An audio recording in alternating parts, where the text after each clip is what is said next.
رئاسة النيابة العامة من وزير العدل إلى الوكيل العام للملك لدى محكمة نقض رئيس النيابة العامة في 2017. أصبحنا إذا أمام 3 وحدات: المجلس الأعلى للسلطة القضائية، وزارة العدل القضائية، المحامون، العدول، الموثقون، المفوضون القضائيون، التراجمة والخبراء.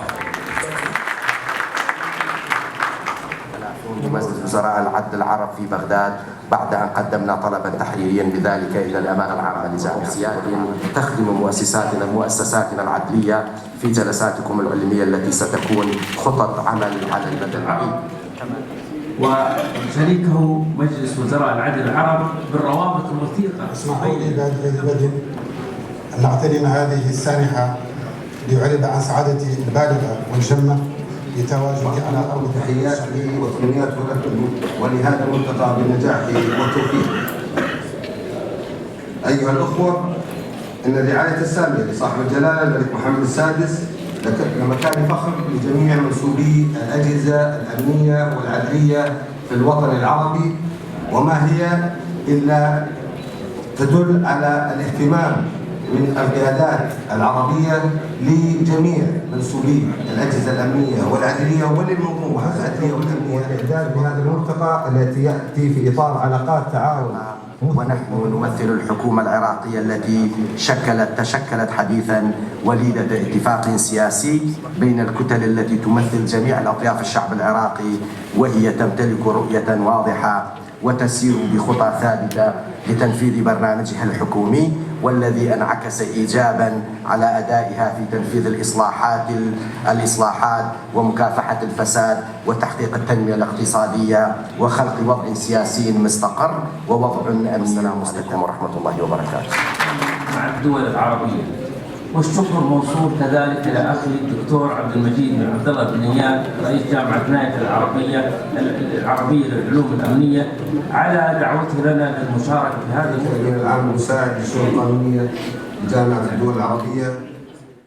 الأستاذ عزيزة خنوش ومعالي وزير العدل الأستاذ عبد اللطيف وهبي على استضافة ورعاية هذا الملتقى.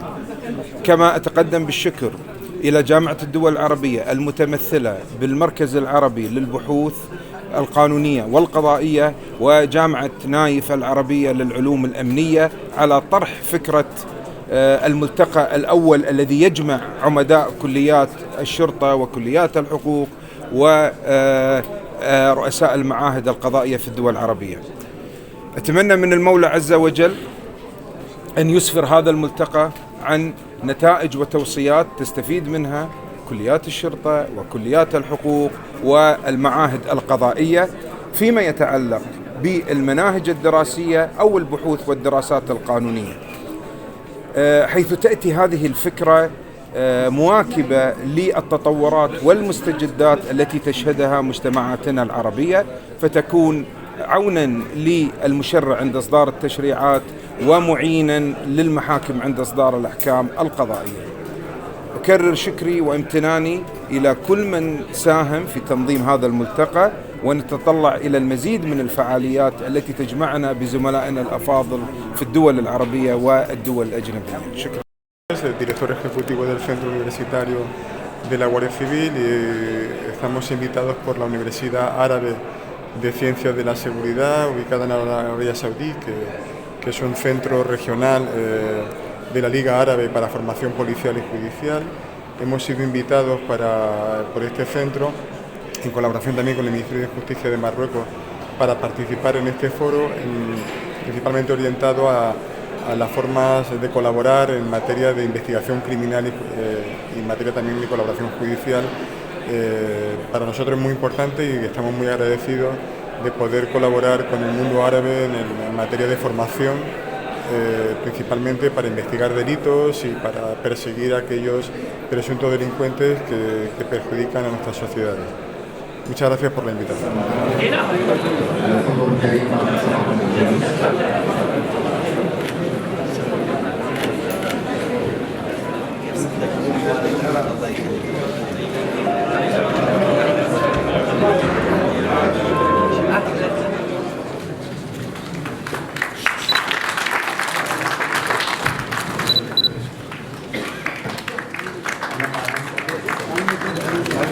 سيد الوزير.